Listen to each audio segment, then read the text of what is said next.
പുതിയൊരു വീഡിയോയിലേക്ക് എല്ലാവർക്കും സ്വാഗതം. ഞാനിപ്പോൾ ഫ്രാൻസിലാണുള്ളത്. ഫ്രാൻസിലെ തൊളൂസ് എന്ന് പറയുന്നൊരു സ്ഥലത്താണ് ഇപ്പോൾ ഉള്ളത്. പേര് അങ്ങനെ തന്നെയാണ്. ഞാനും ആദ്യം വിചാരിച്ചത് അങ്ങനെ ആയിരിക്കത്തില്ലെന്നാ, പക്ഷേ അങ്ങനെ തന്നെയാണ്. അപ്പം ഇവിടുത്തെ ഒരു പ്രത്യേകത എന്താണെന്ന് വെച്ചാൽ, എയർബസ് എന്ന് പറയുന്ന വിമാനം ഇവരുടെ മെയിൻ മാനുഫാക്ചറിങ് പ്ലാന്റ് ഇവിടെയാണ്. ഇവിടെ നിന്നാണ് ഫൈനൽ അസംബ്ലിയും കഴിഞ്ഞ് ആ പ്ലെയിൻ ബാക്കി എല്ലാ സ്ഥലത്തോട്ടും പോകുന്നത്. അപ്പം ഞാൻ ഇന്നിപ്പോൾ ഇവിടുന്ന് എയർബസിൽ നിന്നല്ല, വേറൊരു കമ്പനിയിൽ നിന്ന് നെതർലൻഡ്സിലോട്ടാണ് പോകുന്നത്. ഇവിടുന്ന് അടുത്ത ഫ്ലൈറ്റ് ഇന്ന പോലെ ഒരു ഏകദേശം ഒരു 1800 കിലോമീറ്ററോളം വരും അവിടെ നെതർലാൻഡ്സ് വരെ. അത് നമ്മൾ നെതർലാൻഡ്സ് അല്ല, ഡെൻമാർക്കിലേക്കാണ് പോകുന്നത്, ഡെൻമാർക്കിലോട്ട്. അപ്പം ഇവിടുന്ന് ഞാൻ പറഞ്ഞില്ല, നമ്മൾ നെതർലാൻഡ്സൊക്കെ കയറിയാണ് ഡെൻമാർക്ക് വരെ പോകുന്നത്. അപ്പം ഞാൻ താണ്ടിപ്പോൾ ലോഡ് എടുക്കാനായിട്ട് അങ്ങോട്ട് പോയിക്കൊണ്ടിരിക്കുന്നു. അവിടെ ചെന്നിട്ട് പോകുന്ന വഴി ബാക്കി കാര്യങ്ങളൊക്കെ പറയാം. തുളൂസ് സിറ്റി സെൻറ്ററൊക്കെ എത്തി. അതാണ് രാവിലെ നല്ല ബ്ലോക്കാണ് അവിടെ.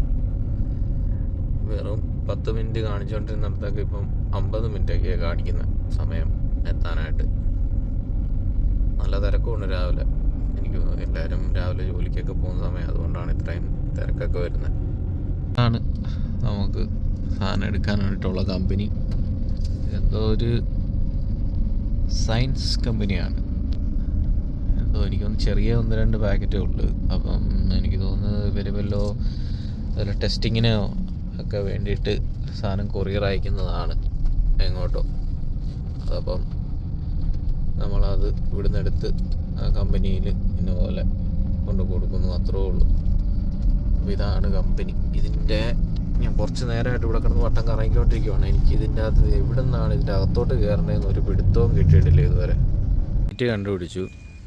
അപ്പം ഇവിടെ ഈ ബെല്ല് ഞെക്കിക്കൊണ്ടിരിക്കുകയാണ്. കുറച്ച് നേരമായിട്ട് ഇവിടെ ബെല്ലടിക്കുന്നുണ്ട്, പക്ഷെ ആരും ഒന്നും ഒന്നുമില്ല. ആൾ വന്ന് ഗേറ്റ് തുറന്ന് തന്നിട്ടുണ്ട്. ഇതാ അതിലെ അകത്തോട്ട് കയറുന്നു. ഇതാ കമ്പനിക്കകത്ത് കയറി. വേറൊരു വണ്ടിയും കൂടെ ഉണ്ട് അകത്ത്. ഇതാണ് ഇവിടെ നിന്നാണ് നമുക്ക് സാധനമൊക്കെ തരുന്നത്. അപ്പോൾ ഞാൻ എന്താ ഇവിടെ വെയിറ്റ് ചെയ്യുന്നു, ആരെങ്കിലും വരുമെന്ന് പ്രതീക്ഷിക്കുന്നു. കാരണം ഇവിടെ വേറെ ഓഫീസും കാര്യങ്ങളൊന്നും കാണുന്നില്ല. അയാൾ വന്നിട്ട് എൻ്റെ അടുത്തേക്ക് നിന്ന് റെഫറൻസ് നമ്പറൊക്കെ മേടിച്ചുകൊണ്ട് പോയി സാധനം എടുക്കാനായിട്ട് അകത്തോട്ട് പോയിരിക്കുകയാണ്. ഇപ്പോൾ വലിയ താമസമില്ലാതെ തന്നെ സാധനമായിട്ട് തിരിച്ചു വരും. CMR ഒക്കെ കിട്ടി, പിന്നെ സാധനവും കയറ്റി. ഒരെണ്ണം ഇച്ചിരി പൊക്ക കൂടുതലല്ല, നമ്മുടെ ഫ്രിഡ്ജൊക്കെ പോലെ ഇരിക്കും. വേറൊരെണ്ണം കൂടെ ഉണ്ട്, അത് ചെറുതാകൊണ്ട് പിന്നെ കുഴപ്പമില്ല. സാധനമൊക്കെ കിട്ടിയപ്പോൾ ഇതാ പൊയ്ക്കൊണ്ടിരിക്കുകയാണ്. അപ്പോൾ ഞാൻ ആ സിറ്റിയൊക്കെ കഴിഞ്ഞ് കുറഞ്ഞ് പോകുന്നു. അവിടുത്തെ തിരക്കിന്നൊക്കെ നല്ല തിരക്കായിരുന്നു. സിറ്റിയിലൊക്കെ ഭയങ്കര പാടായിരുന്നു നമുക്ക് അതിലൊക്കെ വരാൻ. കാരണം അവിടെയുള്ള ആൾക്കാരൊക്കെ ഈ രാവിലെ ജോലിക്ക് പോകാനൊക്കെ ഉള്ള ധൃതിയിൽ ഭയങ്കരമായിട്ട് ഓരോ സ്ഥലം വഴി ഈ വണ്ടിയെല്ലാം കുത്തി കയറ്റി മൊത്തത്തിൽ ഒരു മടുപ്പുണ്ടായിരുന്നു. ചുമ്മാ നമ്മൾ ശ്രദ്ധിച്ചില്ലെന്നുണ്ടെങ്കിൽ അവരാരെയും ഒക്കെ കൊണ്ട് പൊട്ടിക്കും. അതാണ് അവസ്ഥ. പൊട്ടിച്ച് കഴിഞ്ഞാൽ പിന്നെ എല്ലാവരുടെ സമയം പോകും. ആ ബ്ലോക്കിൻ്റെ ഇടയ്ക്ക് പിന്നെ മൊത്തത്തിലൊന്നും കൂടെ ബ്ലോക്കാകും. അതുകൊണ്ട് പിന്നെ ഞാൻ വീഡിയോ ഒന്നും എടുക്കാനൊന്നും നിന്നില്ല. ഇപ്പം നമ്മളവിടെ നിന്നൊക്കെ മാറി കുറച്ച് കഴിഞ്ഞ് പോകുന്നു. അവിടുന്ന് ഇനി നല്ല ദൂരമുണ്ട്. ഏകദേശം 10 മണിക്കൂറോളം എടുക്കും സാധനം കൊടുക്കാനുള്ള സ്ഥലം വരെ പോകാനായിട്ട്. അപ്പം ഞാൻ പോകുന്നത് ഫ്രാൻസിൽ നേരെ ബെൽജിയം, അവിടുന്ന് നെതർലാൻഡ്സ്, അവിടുന്ന് ഡെൻമാർക്ക്. അങ്ങനെയാണ് ഡെൻമാർക്ക് വരെ എത്തുന്നത്. നമ്മുടെ യാത്രയിലെ സ്ഥിരം കാഴ്ചയായ മറ്റൊരു സിറ്റിയിലേക്ക്, ഫ്രാൻസിൽ തന്നെ മറ്റൊരു സിറ്റിയിലേക്ക് എത്തിയിരിക്കുന്നു. അപ്പം ഇതിങ്ങനെ ഇടയ്ക്കിടയ്ക്ക് വരുന്നത് കൊണ്ട് വലിയ പുതുമയൊന്നുമില്ല. പക്ഷേ ചില സിറ്റികൾ, നമ്മൾ ഇങ്ങനെ പോകുന്ന വഴിക്ക് കാണുന്ന ചില സിറ്റികൾ, അതൊരു സംഭവം തന്നെയായിരിക്കും. കാരണം നമ്മളെ അവിടെ പിടിച്ച് നിർത്തും, അത്രയ്ക്ക് ഭംഗിയായിരിക്കും. അതവർ മെയിൻറ്റെയിൻ ചെയ്തിരിക്കുന്നത്, അതിൻ്റെ ആ ഒരു സ്റ്റൈല്, അവിടുത്തെ ബിൽഡിങ്ങിൻ്റെ ഒക്കെ ആണെങ്കിലും ഒരു സ്റ്റൈല്, അല്ലെങ്കിൽ അവിടെ ഒരു ഗാർഡൻ പോകുന്ന വഴിക്കൊക്കെ സൈഡിലൊക്കെ ഗാർഡൻ പോലെ ചെയ്തിരിക്കുന്നത്, അങ്ങനെ പല കാര്യങ്ങളുണ്ട്. എല്ലാം കൊണ്ട് നമ്മളെ അങ്ങ് പിടിച്ച് നിർത്തും. പക്ഷെ ഇവിടെ ഇത് കുറച്ച് പഴയ കെട്ടിടങ്ങളൊക്കെ ആയിട്ടാണ് എനിക്ക് തോന്നുന്നത്. പക്ഷേ പഴയ കെട്ടിടങ്ങളാണെങ്കിലും വലിയ ഭംഗിയൊന്നുമില്ല കാണാനായിട്ട്. അതുകൊണ്ട് ഇവിടെ നിർത്താതെ അങ്ങ് പോവുകയാണ്. ഒരു 100-150 കിലോമീറ്ററായിട്ട് തീരെ ചെറിയ വഴി കൂടിയാണ് പോയിക്കൊണ്ടിരുന്നത്. അതൊക്കെ മാറി ഞാൻ തന്നെ ഇപ്പോൾ ഒരു ചെറിയ A28 എന്ന് പറയുന്നൊരു ഹൈവേയിലോട്ട് കയറി. അപ്പം എനിക്കിനി പോകാനുള്ള ദൂരത്തിൽ ഒരു 275 കിലോമീറ്റർ ദൂരത്തോളം ഞാൻ ഈ ഒരു ഹൈവേ കൂടിയാണ് പോകുന്നത്. അത് നല്ലൊരു കാര്യമാണ്. കാരണം നമുക്ക് പോകുന്ന വഴിക്ക് എന്തെങ്കിലുമൊക്കെ ആവശ്യത്തിന് വണ്ടിയൊക്കെ നിർത്താനും അങ്ങനെ എല്ലാ കാര്യത്തിനും ഇത് ഉപകാരപ്പെടും. കാരണം ഇത് മറ്റ് ചെറിയ വഴി കൂടെ ഒക്കെ വരുമ്പോഴേക്കും നമുക്ക് വണ്ടി ഒന്നും നിർത്താൻ പോലുള്ളൊരു സ്ഥലമില്ല. അതുപോലെ എനിക്കാണെങ്കിൽ അത് അത്രയ്ക്ക് ഒരു സുഖമില്ലാത്തൊരു എന്താ പറയണ്ട ഒരു പോക്കാണ് ഈ ചെറിയ വഴി കൂടെ പോകുന്നത്. സംഭവം കാണാനൊക്കെ എല്ലായിടവും നല്ല ഭംഗിയും കാര്യങ്ങളും ഒക്കെ ആയിരിക്കും. നമുക്ക് ഒത്തിരി സിറ്റികളൊക്കെ പുതുതായിട്ട് കാണാനൊക്കെ പറ്റും. പക്ഷേ എന്തോ നമുക്ക് ഈ വലിയൊരു വഴി കൂടെ യാത്ര ചെയ്യുമ്പോൾ കിട്ടുന്ന ഒരു സുഖം അതിലേക്കൂടെ പോകുമ്പോൾ ഉണ്ടാകത്തില്ല. ഇപ്പോൾ കമ്പനിയിൽ നിന്ന് പെട്ടെന്നൊരു മെസ്സേജ് വന്നിരിക്കുകയാണ്.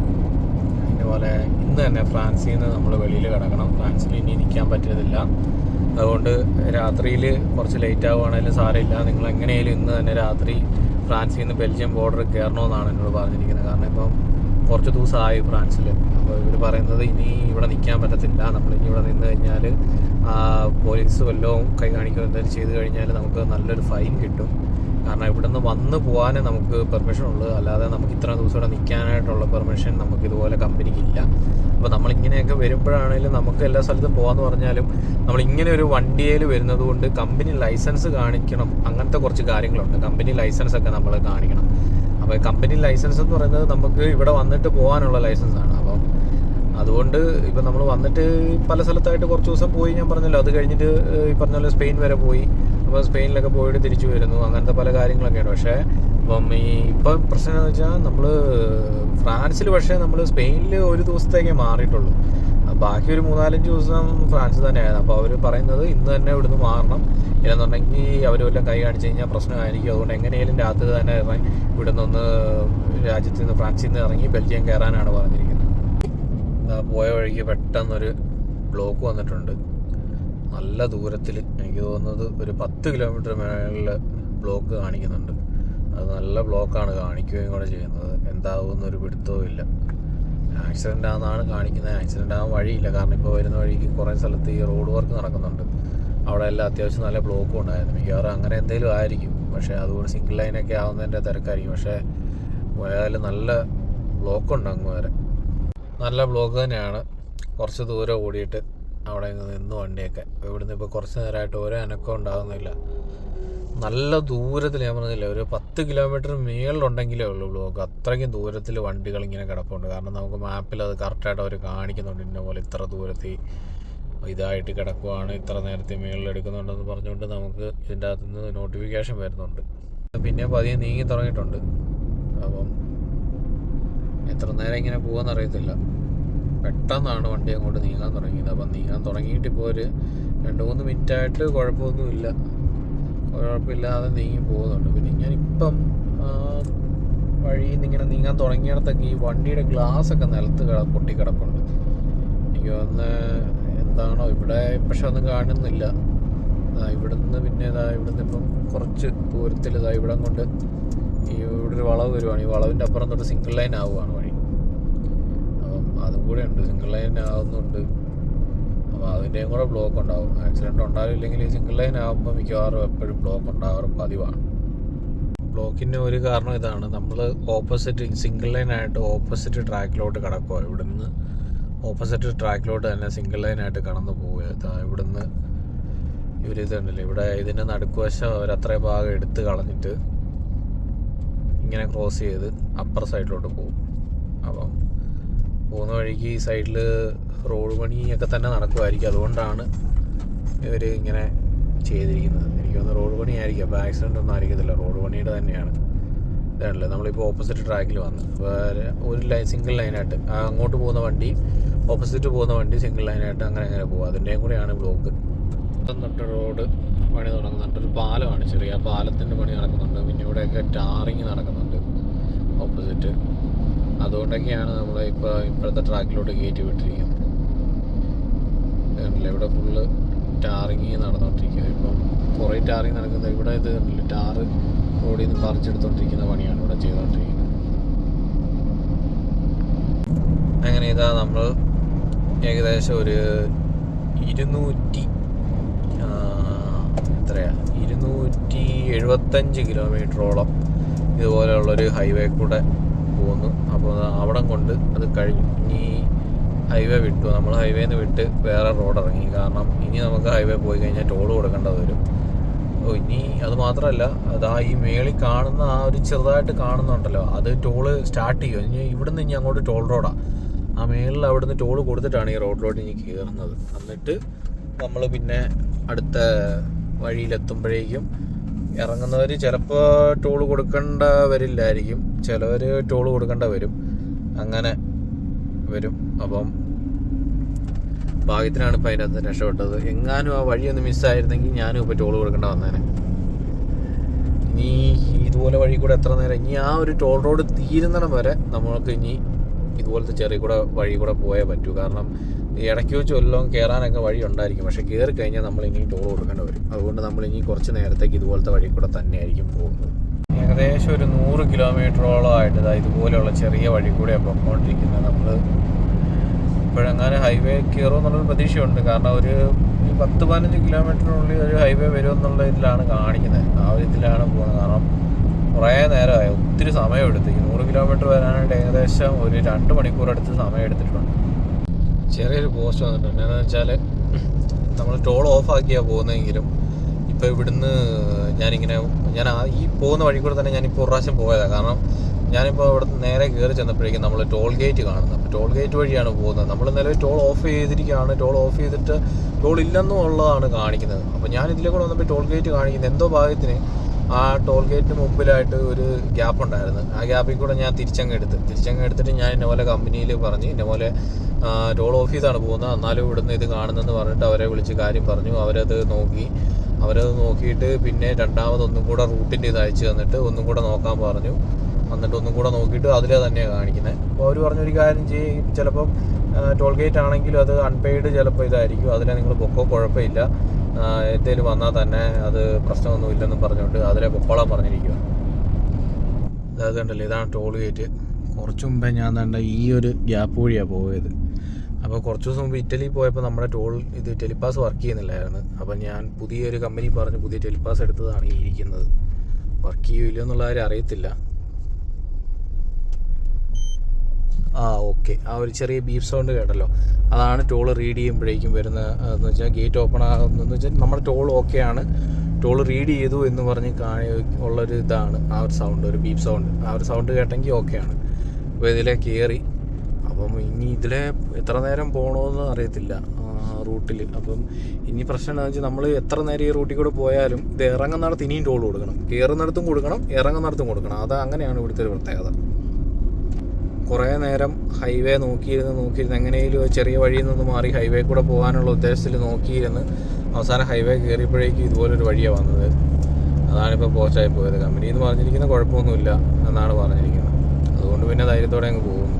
അല്ലെന്നുണ്ടെങ്കിൽ ചിലപ്പം ഇവർ പറയും ഇന്ന പോലെ അവർ ടോൾ ഓഫ് ചെയ്ത് പോകാനാണ് പറഞ്ഞത്, പക്ഷേ നമ്മൾ ഓഫ് ചെയ്തില്ല, പകരം നമ്മുടെ ഇതിൽ നിന്ന് ടോൾ പോയിട്ടുണ്ട്, അതുകൊണ്ട് നിങ്ങളുടെ സാലറിക്കകത്ത് നിന്ന് കട്ട് ചെയ്യുമെന്നൊക്കെ പറയും.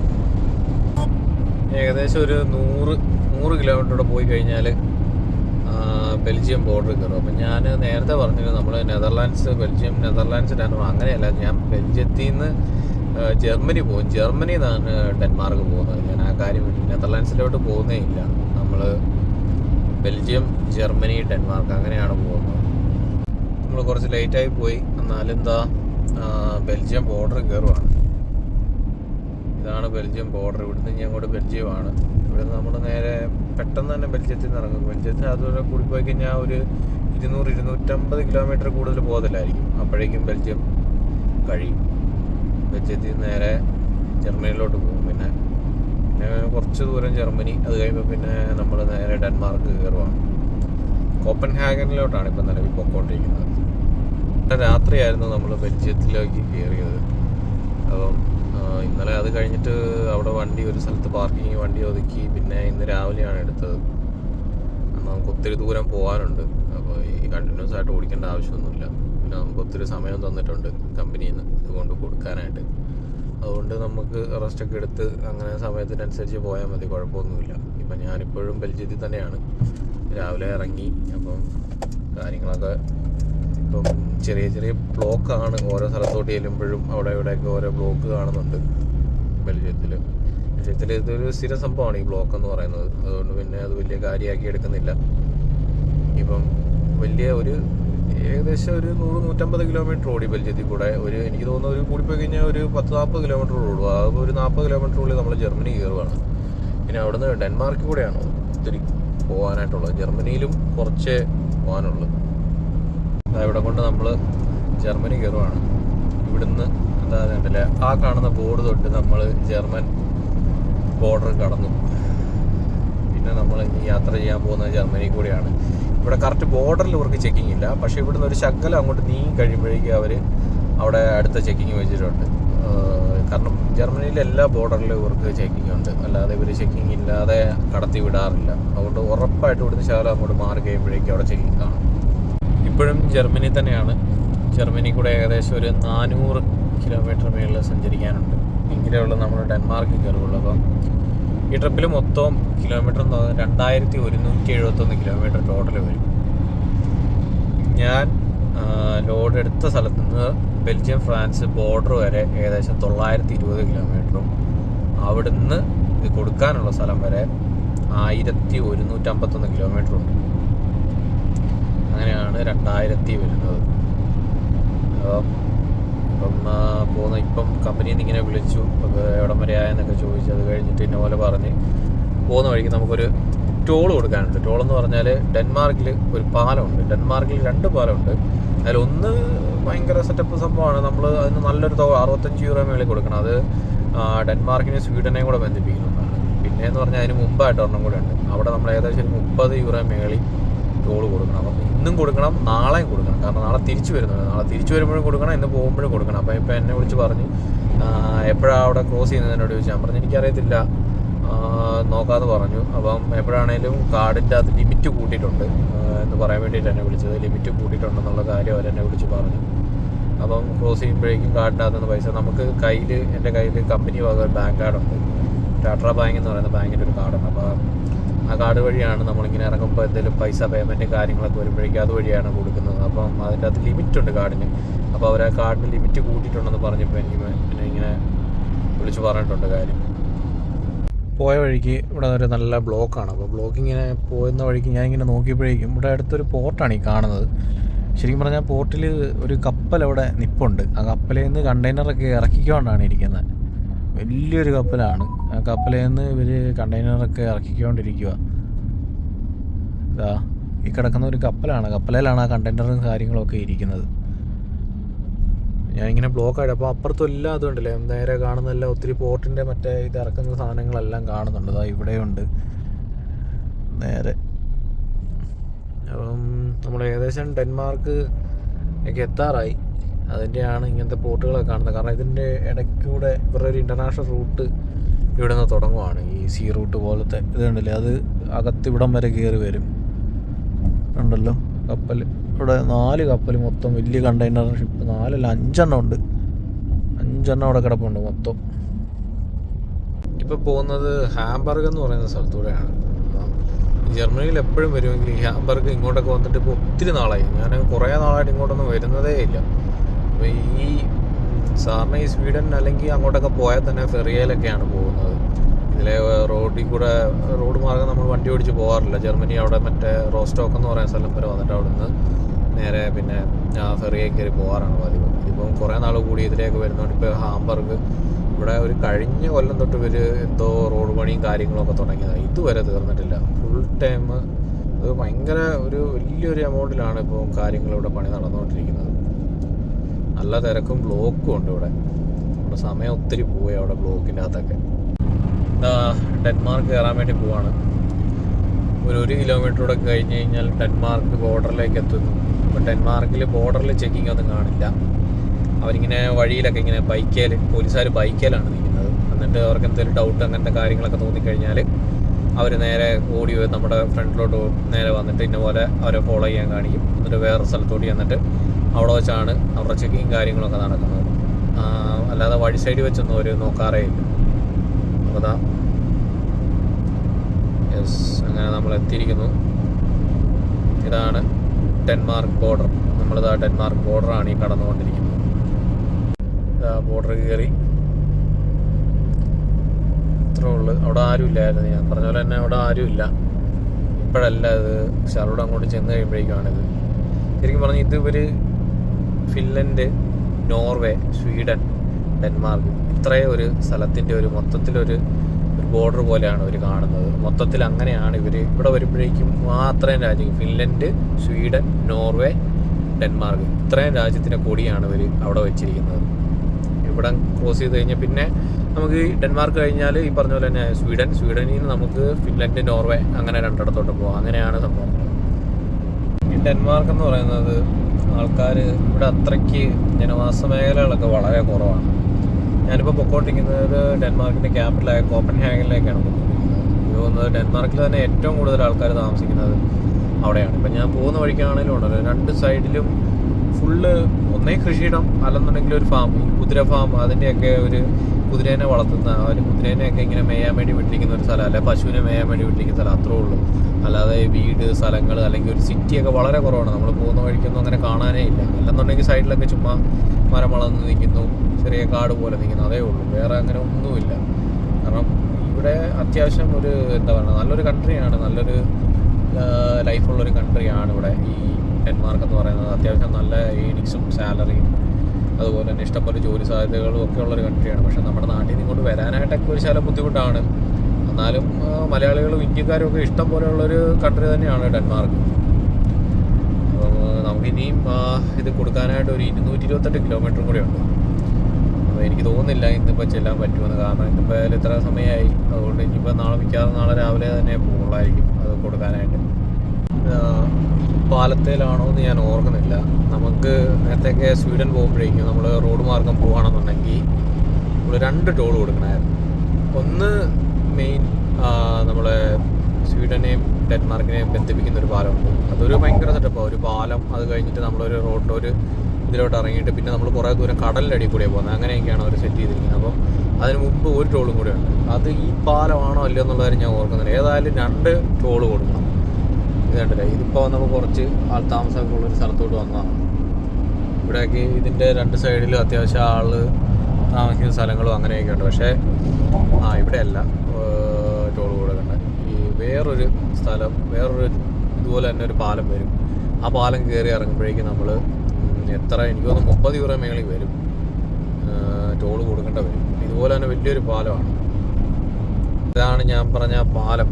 അപ്പോൾ നമ്മൾ പാലത്തിലോട്ട് കയറി ഇവിടെയാണ് ടോൾ കൊടുക്കേണ്ടത്. എനിക്ക് ഉറപ്പാണ് ഇവിടെ ചെല്ലുമ്പോൾ നമ്മൾ ടോൾ കൊടുക്കണം. ഇത് ആക്ച്വലി ഇതിൻ്റെ ഇടയിൽ കൂടെ പോകുന്ന ഒരു കടലാണ്. അപ്പം അവരിതിന് കുറുകെയാണ് ഒരു പാലം പണിതിരിക്കുന്നത്. ഈ സൈഡിലോട്ടൊക്കെ ഒരു ഇരുട്ടും അങ്ങോട്ടൊക്കെ കണ്ടോ കുറച്ചുകൂടെ വെട്ടമുള്ളൊരു പോലെയാണ് ഇരിക്കുന്നത്. അപ്പം ഈ ഡെൻമാർക്ക് ആക്ച്വലി എനിക്ക് തോന്നിയിട്ടുള്ളൊരു കാര്യം വെച്ചാൽ 2 ദ്വീപ് പോലെ കിടക്കുന്നത്. ഇപ്പോൾ ഈ ഇത് കണ്ടല്ലോ, നമ്മളിപ്പോൾ ഈ പോകുന്നത് ചെന്ന് അടുത്ത ഒരു ദ്വീപിലോട്ട് ഇറങ്ങും. അവിടെ കുറച്ച് ദൂരം അങ്ങനെ 2 ദ്വീപായിട്ട് കിടക്കുന്നത്. അപ്പോൾ നമുക്ക് ലാൻഡ് ബൈ ഡെൻമാർക്ക് ഒന്നിച്ച് ഇല്ല. ഈ പാലം കൊണ്ടാണ് ഡെൻമാർക്കിൻ്റെ തന്നെ അടുത്ത സൈഡിലോട്ട് നമ്മൾ പോകുന്നത്. പിന്നെ അവിടെ കഴിഞ്ഞാലും പിന്നെ അടുത്ത നമ്മൾ എങ്ങോട്ടാണ് സ്വീഡനിലോട്ട് പോകണമെന്നുണ്ടെങ്കിൽ ഈ പറഞ്ഞ പോലെ തന്നെ ലാൻഡ് ബൈ നമുക്ക് പോകാൻ പറ്റത്തില്ല. അതിൻ്റെ ഇടയിൽ കൂടെ ഈ പറഞ്ഞ പോലെ ഒരു പാലമുണ്ട്. അതിൻ്റെ ഇടയിൽ ഒരു കടലുണ്ട്. ആ കടലിൽ കടന്ന് പോകണമെന്ന് പാലം കടന്ന് പോയാലേ നമുക്ക് അങ്ങനെ പോകാൻ പറ്റുള്ളൂ. ഇതിപ്പോൾ ഇത് കറക്റ്റ് ഇത് ഇറങ്ങി ചെല്ലുന്നിടത്താണ് ടോളുള്ളത്. സ്ഥലം തന്നെ ഒരു 5-6 കിലോമീറ്റർ ദൂരത്തിൽ കൂടുതലുണ്ട്.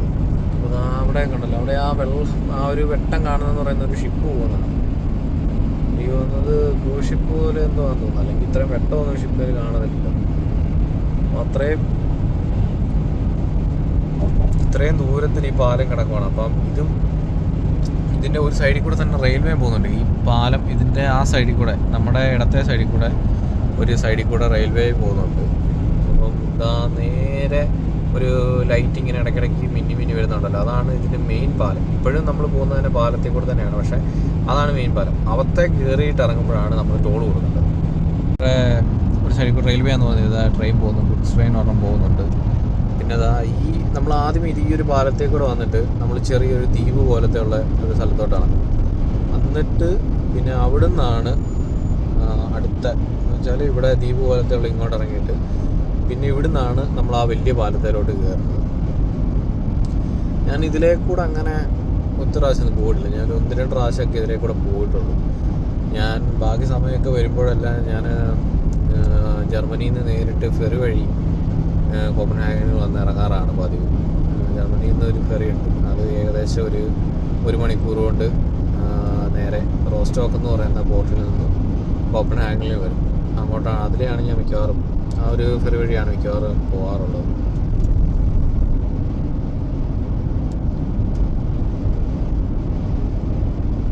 പിന്നെ നമ്മൾ ആ മെയിൻ പാലത്തിലോട്ട് കയറുക.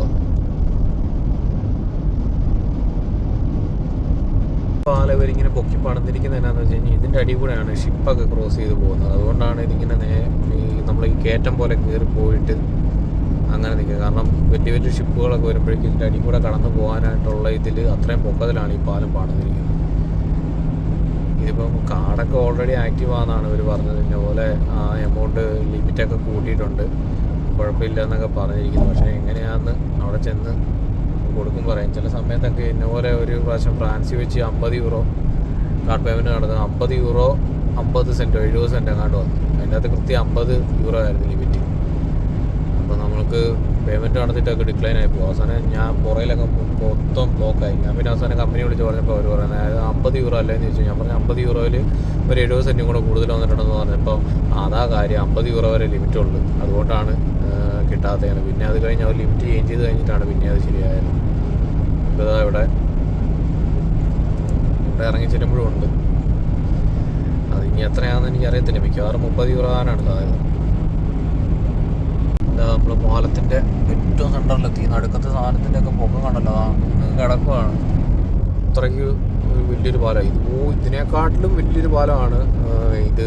ഡെൻമാർക്കിനെയും സ്വീഡനെയും തമ്മിൽ ബന്ധിപ്പിക്കുന്നത്. അത് ഇതിലും വലിയൊരു പാലമാണ്. അത് കാണണം, അത് ഭയങ്കര സംഭവം. അത് ഭയങ്കര നീളത്തിൽ, എനിക്ക് തോന്നുന്നത് അതൊരു 10-12 കിലോമീറ്റർ ദൂരയിൽ കാണും ആ പാലം. ഇതിപ്പോൾ ഏകദേശം നമ്മളൊരു 10 കിലോമീറ്ററോളം ഈ പാലത്തെ കൂടെ തന്നെ സഞ്ചരിച്ചിട്ടുണ്ട്. അതായിരിക്കും ഇതൊക്കെ ഇറങ്ങുന്നിടത്ത് ഒരു ടോൾ വെച്ചിരിക്കുന്നത്. വേറെ ഡെൻമാർക്കിൽ ഒരു സ്ഥലത്ത് ഈ 2 പാലം, ഈ പാലത്തേലും പിന്നെ സ്വീഡനായിട്ട് ബന്ധിപ്പിക്കുന്ന പാലം, ആ 2 പാലത്തേലല്ലാതെ ഡെൻമാർക്കിൽ വേറെ ഒരു സ്ഥലത്ത് ടോൾ കൊടുക്കണമെന്നില്ല. വേറെ ഒരു സ്ഥലത്തും ടോളില്ല. ഇതാ പാലം കഴിഞ്ഞ് ഇറങ്ങി വരുമ്പോഴേക്കും എന്താ ഇവിടെ ഇതാണ് ടോള്. നമ്മൾ ഇനി ഇവിടെ ടോള് കൊടുത്തിട്ട് വേണം പോകാനായിട്ട്.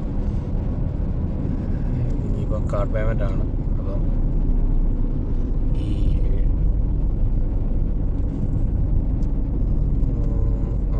ഇവിടെ എവിടെയെങ്കിലും ആണ് കൊടുക്കുന്നത്. ഇവിടെ കടയിൽ നമുക്ക് പേയ്മെൻറ്റ് ചെയ്യാം. പേയ്മെൻറ്റ് കൊടുത്തു, നമുക്ക് ഇത് കിട്ടി.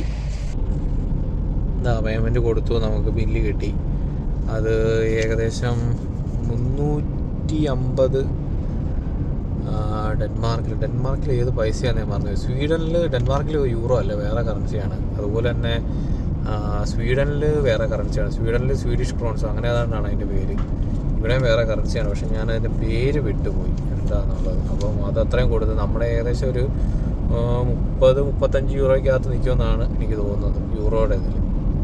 അപ്പം അത് കടന്നു. ഇനിയിപ്പോൾ നമുക്ക് തിരിച്ചു വരുമ്പോഴും ഈ ടോള് തന്നെ ഒന്നും കൂടെ കൊടുക്കണം. നമ്മൾ കോപ്പൻഹാഗൻ എത്തി. ഇനി ഇത് സാധനം കൊടുക്കാനായിട്ടുള്ള സ്ഥലത്തോട്ട് ഏകദേശം ഒരു 18 കിലോമീറ്ററും കൂടെ ഉള്ളു. അപ്പോൾ വലിയ താമസമില്ലാതെ തന്നെ അങ്ങോട്ട് എത്തും. പക്ഷേ രാവിലത്തെ തിരക്കാണ്, ചെറിയൊരു ബ്ലോക്ക്. അപ്പോൾ എല്ലാവരും ഓഫീസിലൊക്കെ പോകുന്ന ടൈം അങ്ങനെയൊക്കെ ആയതുകൊണ്ടാണ് ഈ ബ്ലോക്ക്. പക്ഷേ ഇതിപ്പോൾ പെട്ടെന്ന് തന്നെ കുറച്ച് ശകലം ദൂരമേ ഉള്ളൂ. ഇത് ഇവിടുന്ന് അങ്ങോട്ട് മാറിയിട്ട് നമ്മൾ പിന്നെ പെട്ടെന്ന് തന്നെ സാധനം കൊടുത്തിട്ട് അടുത്ത് എങ്ങോട്ടാണെന്ന് എനിക്കറിയത്തില്ല. ഇത് കൊടുത്തു കഴിയുമ്പോഴേക്കുമാണ് ഇവർ പറയുന്നത് ഇന്ന പോലെ ഇന്ന സ്ഥലത്തോട്ട് അടുത്തത് പൊക്കോ എന്ന് പറയുന്നത്. ലോഡ് ഇറക്കാനായിട്ടുള്ള സ്ഥലത്ത് വന്ന് അപ്പം ഇവിടെ ഈ ലോഡ് ഇറക്കാനായിട്ടുള്ള ഒരു സ്ഥലം പോലും കാണുന്നില്ല. ഈ ബിൽഡിങ്ങിൻ്റെ ബാക്ക് ടു ലൈഫ് എന്ന് പറയുന്ന ഒരു ഇതിൻ്റെ അകത്താണ്. ഈ ബിൽഡിങ്ങിനകത്ത് കുറേ ഓഫീസും കാര്യങ്ങളൊക്കെ വരുന്നുണ്ട്. അതിൽ ഈ ബിൽഡിങ്ങിൽ 2nd ഫ്ലോറിൽ വരുന്ന ബാക്ക് ടു ലൈഫിൽ അവിടെയാണ് നമുക്ക് സാധനം കൊടുക്കാനുള്ളത്. അപ്പോൾ ഇവിടെ നമുക്ക് ബെല്ലുണ്ട് റിസപ്ഷനിലോട്ട് കോൾ ചെയ്യാനായിട്ട്. ഞാനിപ്പോൾ റിസപ്ഷനിൽ കോൾ ചെയ്ത് അവരോട് ചോദിച്ചപ്പോൾ അവർ പറഞ്ഞു പാലറ്റാന്ന് പറഞ്ഞപ്പോൾ അവർ പറഞ്ഞൊരു കാര്യം ചെയ്യും, അവർ താഴ്ത്ത് വരാമെന്ന് പറഞ്ഞു. അങ്ങനെ ഇവിടെ വെയിറ്റ് ചെയ്യും. ലോഡ് ഇറക്കുന്ന സ്ഥലത്ത് വന്നു. അപ്പോൾ ഒന്ന് ലേഡി ഓഫീസിൽ ജോലി ചെയ്യുന്നതാണ്. അപ്പോൾ ഇതുപോലൊരു ബിൽഡിങ്ങിലാണ് നമുക്ക് ലോഡ് ഇറക്കാനായിട്ട് വന്നിരിക്കുന്നത്. ഇതിൻ്റെ 2nd ഫ്ലോറിലുള്ള ബാക്ക് ടു ലൈഫ് എന്ന് പറയുന്നൊരു കമ്പനിയിലാണ് നമുക്ക് ലോഡ് ഇറക്കാനായിട്ട് വന്നിട്ടുള്ളത്. അപ്പം അവർ ഇതുപോലെ പറഞ്ഞപ്പോൾ അവരിങ്ങനെ ഒരു സാധനം എക്സ്പെക്റ്റ് ചെയ്യുന്നില്ല. ഒരു കാര്യം ചെയ്യാം, നമ്മൾ വലിയ പാലറ്റാണെന്ന് കൂടെ പറഞ്ഞ് 2 പാലറ്റുണ്ട്, 2 പാലറ്റ് വലുതാണെന്ന് പറഞ്ഞപ്പോഴേക്കും ഒരു കാര്യം പറഞ്ഞ് ഞാൻ താഴ്ത്ത് വന്നിട്ട് നോക്കിയിട്ട് പറയാമെന്ന് പറഞ്ഞിട്ട് അവർ താഴ്ത്ത് വന്ന് നോക്കി അതിൻ്റെ പേപ്പറും കാര്യങ്ങളൊക്കെ നോക്കിയിട്ട് അവർ ഭാഗത്തോട്ട് തിരിച്ചു കയറി പോയിരിക്കുകയാണ്. അപ്പം എങ്ങനെയാണ് ഇതിന് കാര്യങ്ങളെന്ന് എനിക്ക് ബാക്കി അറിയത്തില്ല. അവരിഞ്ഞ് പോയിട്ട് അതിൻ്റെ വേറൊരു ബില്ലുണ്ട്, അത് പക്ഷേ ആ സാധനത്തെ തന്നെ അവർ ഒട്ടിച്ച് വെച്ചിരിക്കുക. ആ ബില്ലിൽ ഒരു സംഭവം നോക്കിയിട്ട് അവർ തിരിച്ചു പോയി, ഇന്നപോലെ പെട്ടെന്ന് തന്നെ തിരിച്ചു വരാമെന്ന് പറഞ്ഞു. അപ്പോൾ ഇതൊരു റെസിഡൻഷ്യൽ ഏരിയ പോലത്തെ ഒരു ഏരിയയാണ്, വലിയൊരു ഏരിയയാണ്. അവിടെയാണ് ഇപ്പോൾ വെയിറ്റ് ചെയ്യുന്നത്. ഞാൻ കുറച്ച് മുമ്പേ വന്ന ആ ബിൽഡിങ്ങിൻ്റെ നേരെ പുറകിൽ തന്നെ ആയിരുന്നു ഇവർക്ക് ഇതിൻ്റെ സാധനമൊക്കെ എടുത്ത് വെക്കാനായിട്ട്. അപ്പോൾ ഇവിടെ റാമ്പുണ്ട്, പക്ഷേ ഈ റാമ്പിൽ ഇച്ചിരി പൊക്കം കൂടുതലാണ്. അപ്പോൾ നമ്മൾ അതിൻ്റെ അകത്ത് കറക്റ്റായിട്ട് വരത്തില്ല. അപ്പോൾ ഞാൻ കുറച്ച് നേരം ഇവിടെ വെയിറ്റ് ചെയ്ത് 1-2 ആൾക്കാർ ഇവിടെ വന്ന് നോക്കിയിട്ടൊക്കെ പോയിട്ട് പിന്നെ ഇതാ ഇപ്പോൾ ഈ ഇറക്കുന്ന ആൾ വന്നു. അദ്ദേഹം വന്നിട്ട് വേറെ സ്ഥലത്ത് പോയാണ് ഈ കാണുന്ന സാധനം എടുത്തുകൊണ്ട് വന്നത്.